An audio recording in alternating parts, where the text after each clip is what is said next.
मोगळो भाव भयणीनो, ही मिलाग्रीन आमकां जायते लिसांवां धडे मेळटात. कोणा तावन ही मिलाग्र करूंक फुडाकार आयलो मेळ्ळी, कोणा लागीं पावर आसलो ही मिलाग्र करूंक. सो जेजूचे शीस जेजूचे नोदरेक हाडटात भुकेल्ले लोक. सांचे तांकां जेवण खावंक कांयच ना, तांकां परतून नोगरांक वचूंक सांग म्हूण. आनी शीस जावन आसात ते जेजूक सांगतात तांचे लागीं 5 उंडे आनी 2 मासोळ्यो आसल्यो म्हूण.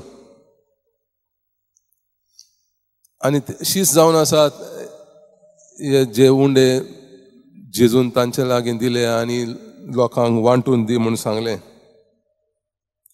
आनी शिसांनी लोकां मदें शिस्त घातली, तांकां बसोवन गोठा मदें बसून दवरले.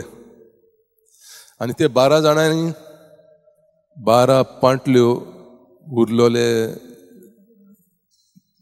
उंड्याचे कुडके आनी मासरेचे जेवण तांणी भरले. आनी तांकां पाठिंबो दिवपाक कोण? क्रिस्त, जेजू क्रिस्त.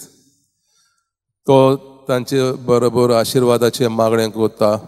तो तांकां ते 5 उंडे घेवन तांचे बेसांव घालून तांकां ते लोकांक दिवंक सांगता.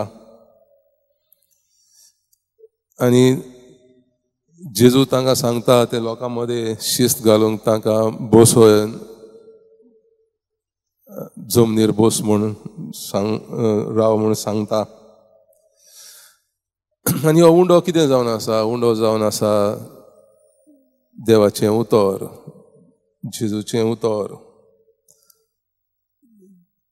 जेजूचेर विस्वास जावन आसा आमच्या आत्म्याचें जेवण. आनी ते उंडो जावन आसा जेजूची कूड, जेजूचें मांस आमकां आमच्या ह्या संवसारांत जिविताक मार्गदर्शन. आनी जेजूचो मोग जावन आसा आमकां उमेद, आमच्या तानेल्ल्या भुकेल्ल्या आत्म्यांक देवाचे मोगाचें जेवण. आनी पाद्री जावन आसा मोदस्ती, पाद्री जेजूचो शीस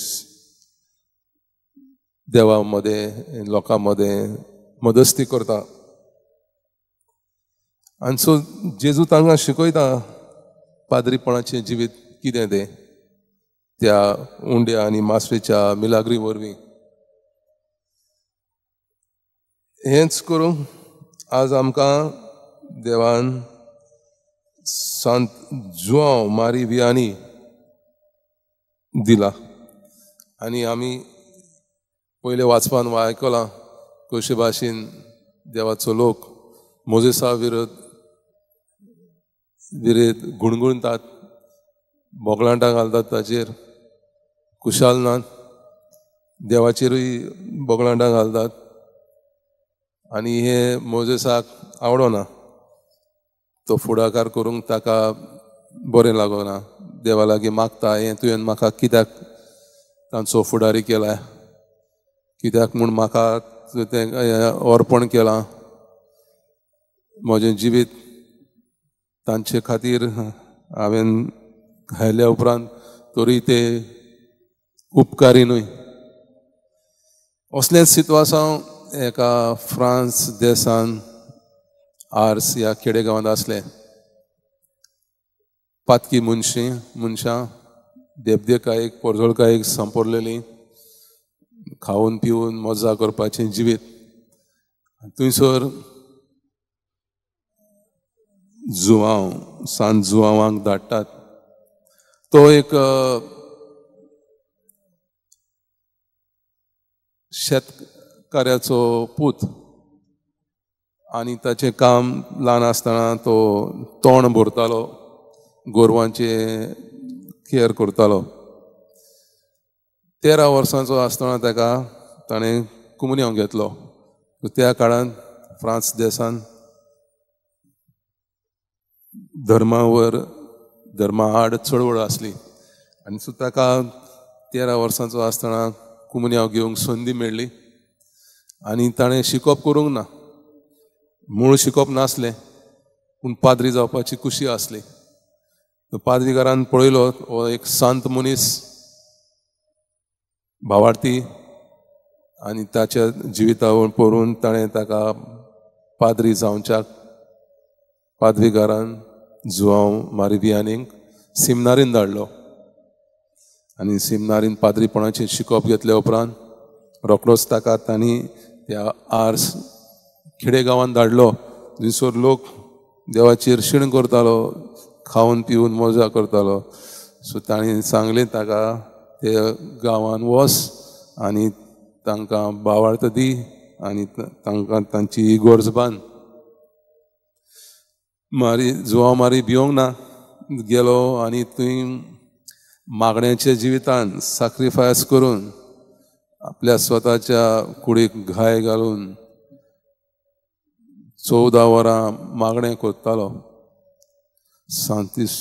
साक्रामेंता फुडें दिसभर त्या लोकां खातीर तांचें परिवर्तन जावंक मागणें करतालो.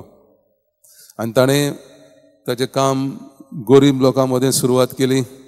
जी दुयेंत आसलीं तांकां पिकवणी दिली आनी तांचो भावार्थ तांणी वाडयलो आनी अशें करून दुसरे गिरेस्त मनशां, वायट मनशां बऱ्या मार्गार आयलीं आनी भावार्थान वाडलीं. इतलेंच न्हय, जुआंव मारी वियानी सांत मनीस म्हूण ओळखून दुसऱ्या देशाच्या, फ्रांस देशाच्या भायर सावन दुसऱ्या देशान, अमेरिका सावन लोक पाद्री बिशप ताचे थंय येताले कुमसार जावं. कुमसार एक व्हडलें कार्य ताचें. सकाळचे 1 ते सांजे पर्यंत तो कुमसाराक बसतालो. जायत्या लोकांक पेकवणी दिले,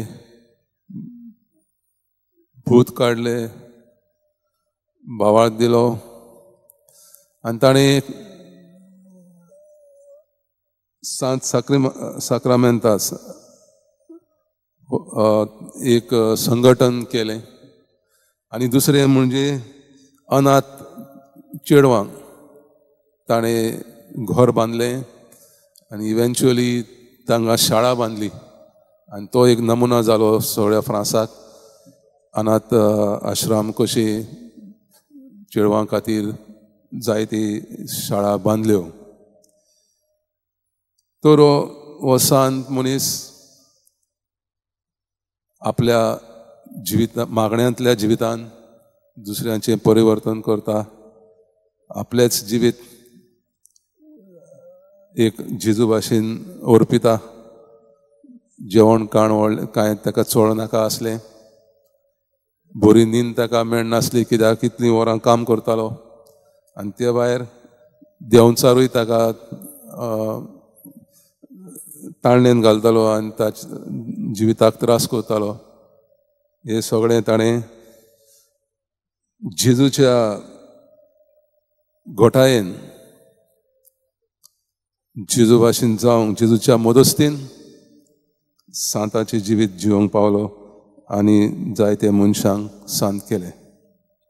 तर आमकां देव आपयता भुकेल्ल्यांक तानेल्ल्यांक जेवण दिवंक, भावार्थ दिवंक.